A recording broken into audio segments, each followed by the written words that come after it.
बिहार में राजनीतिक पार्टियों की सरगर्मी हुई तेज। जदयू के राष्ट्रीय महासचिव मनीष कुमार वर्मा ने रिजॉन पहुंचकर कार्यकर्ताओं से किया संवाद।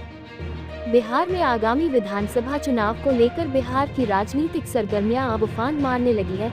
इसी क्रम में बांका जिला के धुरैया विधानसभा क्षेत्र के जदयू पार्टी अपनी सीट को और अधिक मजबूत और जीत की ओर सुनिश्चित करने की मोहर लगाने के लिए अपनी तरफ से कोई कोर-कसर नहीं छोड़ना चाहती है। शनिवार को इसी क्रम में धुरैया विधानसभा के रिजॉन प्रखंड बाजार स्थित टिंकू सिंह लाइन होटल में जदयू के राष्ट्रीय महासचिव मनीष कुमार वर्मा ने पार्टी कार्यकर्ताओं से संवाद स्थापित किया। यह आयोजन जदयू के धुरैया विधानसभा के पूर्व विधायक मनीष कुमार सह वर्तमान जदयू उम्मीदवार के नेतृत्व में संपन्न हुआ, जिसकी अध्यक्षता जदयू प्रखंड अध्यक्ष राघवेंद्र सिंह कुशवाहा ने किया। इस कार्यक्रम का मुख्य चेहरा जदयू के राष्ट्रीय महासचिव मनीष कुमार वर्मा थे, जिन्होंने इस कार्यक्रम के दौरान जदयू के उपस्थित तमाम कार्यकर्ताओं और नेताओं से संगठन को मजबूती के साथ एक सूत्र में बांधने की अपील करते हुए बिहार में एक बार फिर से एनडीए सरकार लाने के लिए दृढ़ संकल्पित होने की बात कही।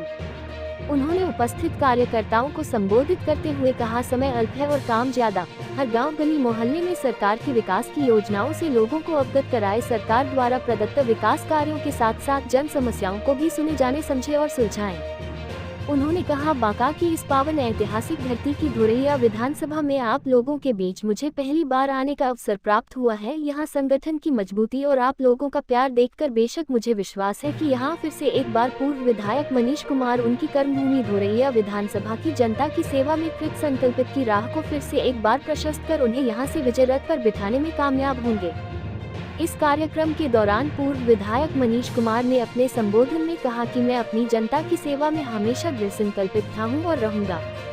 इस जदयू कार्यकर्ता संवाद कार्यक्रम में मुख्य रूप से जदयू प्रदेश सलाहकार समिति के सदस्य सह अभिभावक स्वरूप समाजवादी नेता सत्यनारायण सिंह, जदयू प्रदेश सचिव सह कहलगांव विधानसभा प्रभारी मनोज सिंह, भागलपुर जिला अध्यक्ष विपिन बिहारी, जदयू किसान एवं सहकारिता प्रकोष्ठ के बांका जिला अध्यक्ष मुकेश सिंह, धुरैया विधानसभा प्रभारी मनोरंजन मजूमदार, रिजॉन प्रखंड मुखिया संघ अध्यक्ष सह मुखिया मृत्युंजय कुमार, मुखिया संघ सचिव प्रवीण कुमार सिंह, जदयू विधानसभा मीडिया प्रभारी अंजनी कुमार चौधरी, छात्र जदयू जिला अध्यक्ष सीटू राज बब्बर सहित धुरैया विधानसभा क्षेत्र के सभी पंचायत के अध्यक्ष व कार्यकर्ता मौजूद थे।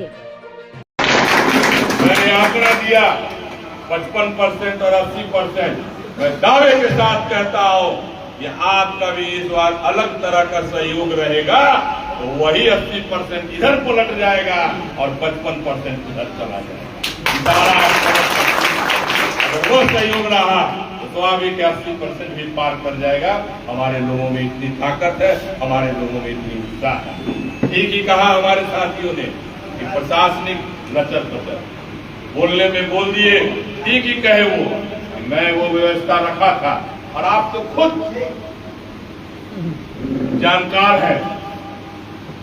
इस प्रकार से जब आप प्रशासनिक व्यवस्था में थे तो मैं आपसे भी मदद लेता रहता था और आपको अंदाज लग गया होगा कि मैं भी उसी अंदाज का आदमी हूँ। मैं यस या नो में मैं आंसर चाहता हूँ। काम कर सकते हो तो ठीक है, काम नहीं कर सकते हो तो कहो, तुम विदा हो जाओ। कोई अपने बूथ का नेतृत्व करता है तो वो भी एक नेता है, और अपने बूथ का नेतृत्व करता है, अपने लोगों का नेतृत्व करता है। तो जो लोग यहाँ पर हैं सब आप नेता है, प्रबुद्ध जन है। सब अपने अपने क्षेत्रों में, अपने बूथ में, अपने एरिया में जाकर के अपने लोगों का नेतृत्व करते हैं। और नेतृत्व एक ऐसी चीज है जो कंटिन्यूअस बनी रहती है।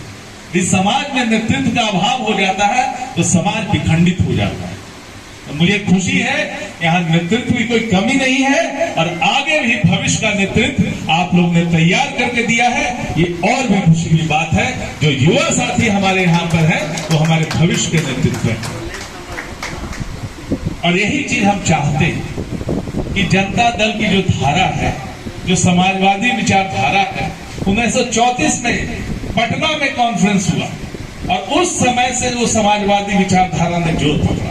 1934 में जो कांग्रेस पार्टी के कुछ लोग थे, वो जो समाजवादी विचारधारा से ताल्लुक रखते थे, वो लोग बैठक किए पटना में। आचार्य नरेंद्र देव, मीनू मसानी, बहुत लोग थे उस समय जो बैठ करके वहां पर सब लोग ने चिंता किया, और उसके बाद समाजवादी विचारधारा चली। और उसके बाद जब हमारे गुरु राम मनोहर लोहिया जी ने पकड़ा उसको, और उसको जो जिस तरह से विचारधारा को डिफाइन किया कि भारतीय परिवेश में समाजवादी विचारधारा क्या होगी, उसको जिस तरह से डिफाइन किया और उसको जमीन पे उतारने का काम आदरणीय कर्पूरी ठाकुर जी ने किया। राम मनोहर लोहिया जी कहा करते थे कि हमारे हाथ में यदि कर्पूरी से 4-5 नेता और होते तो कभी का पूरे भारत में समाजवादी पार्टी का झंडा बुलंद हो जाता। ये बात वो कहते थे। और कर्पूरी जी आप देखिए किस परिस्थितियों में आकर के कितना उन्होंने अति पिछड़ा समाज को और सभी पिछड़े वर्गों को जो संबल दिया, जो मजबूती दी, वो अद्वितीय है। और जो हमारे मुख्यमंत्री जी हैं उनको भी उन्होंने युवा लोक दल का अध्यक्ष बनाया, अपने साथ रखा और उनका भी प्रभाव हमारे मुख्यमंत्री जी पे पड़ा है। जिस तरह का कर्पूरी जी ने जीवन जिया, अपने परिवार के लिए कुछ नहीं किया, तो आज हमारे नेता जब देखते हैं आप उनको तो उनका जो विचारधारा है कहीं ना कहीं उनसे प्रभावित है, उनके जीवन से प्रभावित है कि जीवन उन्होंने समर्पित किया बिहार के लिए। और हमारे नेता नीतीश कुमार जी, उन्होंने भी अपना जीवन बिहार के लिए समर्पित किया। किसी भी परिवार, मैं तो उनके साथ इतना दिन से रह रहा हूं, 9 सालों से रह रहा हूं, कभी भी मैंने नहीं देखा कि कोई भी काम जो अपने परिवार के हित में किया हो, सिर्फ कि बिहार का हित कैसे हो, बिहार कैसे आगे बढ़े, हर जगह कैसे आगे बढ़े, इसके लिए काम करते रहे। और मैं तो शुक्रगुजार हूं उनका कि उन्होंने मुझे ये मौका दिया कि पब्लिक लाइफ में आने का ये मौका दिया। मैं, आप जानते हैं, थोड़ा परिचय मैं अपना भी दे दूं। मैं नालंदा जिले से आता हूं, बिहार शरीफ में मेरा घर है। मेरे पिताजी वहां पे डॉक्टर हुआ करते थे और हमारा एक क्लिनिक हुआ करता था और काफी मशहूर डॉक्टर थे कि कहीं भी पूरे जिले में या आसपास के कहीं जिले में कोई जहर का मरीज हो जाए, जहर खा ले, और उस जमाने में बहुत लोग जहर खाते थे, पता नहीं क्यों, और कहीं सांप बिच्छा कुछ भी काट ले, जहर के डॉक्टर के नाम से फेमस थे। तो हमारे घर में क्लिनिक ही था, घर बगल में ही था, तो मरीजों का अंबार लगा रहता था और बहुत लोगों की जान हम लोगों ने बचाई। और ऐसा हुआ कि हम भी वहां पर छोटे हुआ करते थे, 7वां 8वां में पढ़ते थे, तो हम लोग भी मरीज के इलाज में लग जाते थे। और कई बार ऐसा हुआ कि उसी चक्कर में हम लोग को सलाइन देना, इंजेक्शन चढ़ाना, दवाई का नाम सब कुछ याद हो। मैं डॉक्टर ही बनना चाहता था, लेकिन पिताजी ने स्पेशली मना किया कि भाई डॉक्टर मत बनो, रात में 2 बजे मरीज आता है तो रात भर जगा के रखता है। इसीलिए मुझे उसके बाद बिहार से पढ़ाई करके पटना आया, साइंस कॉलेज में पढ़ा। मेरे पिताजी भी साइंस कॉलेज में पढ़े और वहां से IIT दिल्ली गया, इंजीनियरिंग वहां से की और 2000 में हम IAS की परीक्षा में उत्तीर्ण हुए और IAS का मिला और मुझे उड़ीसा काडर हुआ। तो उड़ीसा में हम रह रहे थे आराम से, चैन से, 3 साल 3 जगह के DM भी रहे और कई महत्वपूर्ण पदों पे काम करने का मौका मिला। लेकिन 2008 में हमारे पिताजी का एक्सीडेंट हो गया, 1 साल उनको हॉस्पिटल में रखना पड़ा, करीब करीब पूरा छत विक्षत हो गया और किसी तरह से उनकी जान बची। और तब जो उन्होंने दबाव बनाना शुरू किया कि बेटा मर जाएंगे तब आओगे, खाली उड़ीसे में रहोगे।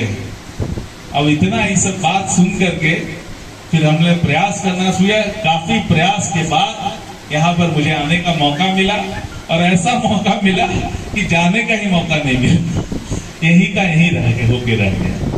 और उस समय जब आए 2012 में, तो माननीय मुख्यमंत्री जी की कृपा रही कि यहाँ पर उन्होंने पूर्णिया का DM बनाया, पटना का DM बनाया और बिजली कंपनी में मुझे 3 पदों पे डिस्ट्रीब्यूशन का, ये सब का, जैसे ट्रांसमिशन का और जनरेशन का, तीनों जगह पे उन्होंने काम करने का मौका दिया और मुझे बहुत खुशी